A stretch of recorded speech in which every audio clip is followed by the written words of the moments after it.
I was wondering why no one has ever mentioned urban preservation, especially considering the town of the city rather than the town, sorry, of Mumbai. I'm a foreigner, of course, living here for 2 years, and I realized living in South Bombay how bungalows are collapsing, how the mills which built this city, so the grandchildren of most people who live here will probably not know, the sweat and blood that actually created Bombay, because you're destroying them. So what about preservation? I know that there are on paper some rules regarding preservation, but I wonder, if that's taken into account, because I don't think it's quite enough to look into the future, forgetting what actually made Bombay. The Art Deco, you have probably the best Art Deco, I think, much better than the Americans really, in Bombay. You have magnificent Victorian buildings, you have parks, but a lot of them are endangered in very pretty areas of Bombay and in not so pretty areas of Bombay. Is that taken into account when you do urban planning?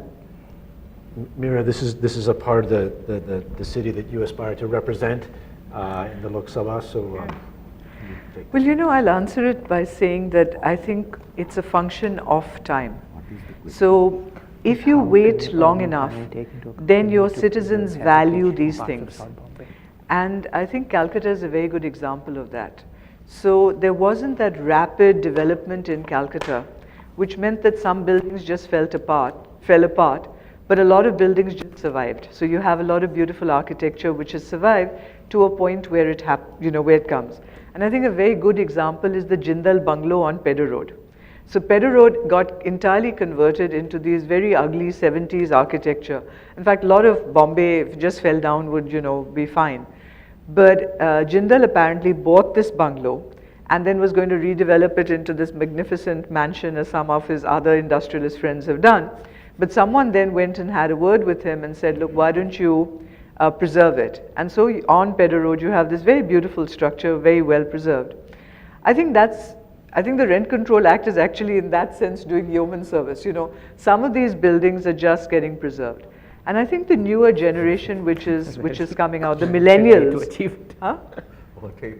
No, you don't agree? I'm not carry on. Your whole Dhobi Talao area, etc., if it doesn't fall down, for example, will survive unto a point where someone may want to preserve it. Agreed.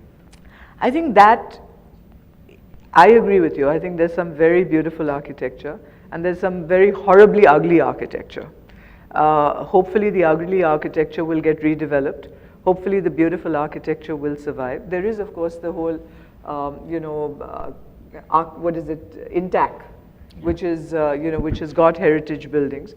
But I think it's just happening at random, is my sense of it. is preservation, is this a luxury, or is this something that should not necessarily be a priority in a city that arguably has more pressing needs in terms of housing and employing people? I think heritage, special character places definitely are being thought of, at least in the planning process that here we are doing.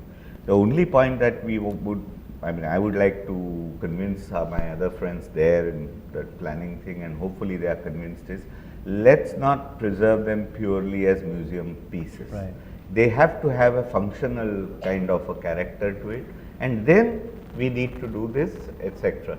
But some of it, it will be controversial, but there are few heritage, definitely some of that brings some character and some history to the whole thing. The train station, for example. CST. CST, yeah. But I think, I've just, London probably has done this better than most cities in the world, retaining its character while allowing good use of what goes on beyond that character. And, we're just doing some work over there, so gotten in the midst of the planning process. And I think they have a very, very clear agenda. I want this facade retained.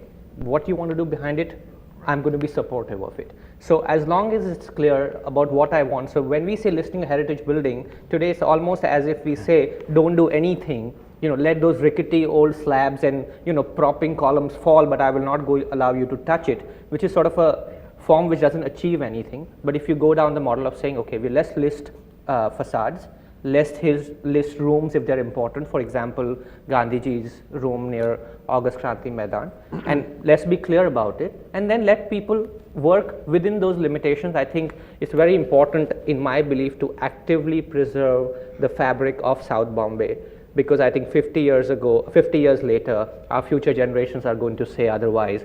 What did you do to this beautiful part of our city? Yeah. Vishaan, what is your view? No, absolutely. I don't think it's a trivial issue at all, because, look, all places have their social issues, but there are also cultural and identity issues that are extremely important. And this is a core part of the identity of the city. And I think it's a huge set of assets, but it is true where you see the rent control now having this very negative impact. And it just seems to me that most, whether it's London or Paris or New York or even Shanghai in the French concession, they've managed to turn these areas into some of their most valuable, interesting parts of the city. And it is not, I agree with Abhishek, it's not just about the preservation of the buildings. When you're, our Studio X, Rajiv is here, Columbia's facility down in Fort, it's amazing. You go out at night and it's just empty because, of course, it's mono-use. So the place just kind of empties out instead of being this very vibrant, funky area that I think it could be. And it should be absolutely a piece of global pride for this city. And it's not that hard. Of all the difficult challenges the city faces, actually, this is not that hard to do. I think we need to preserve, 500 structures. What we end up doing is suddenly make a list of 19,000 structures and everybody goes, So there has to be an amount of discretion. The right people, like you said, INTAC or, whoever is good at it needs to come in, clarify it. And then we need to allow, economic values to still be retained. But I think it's absolutely essential to preserve this part of the city. And in fact, some of the ugly architecture could be torn down and turned into some parks. And some actual, shocking. What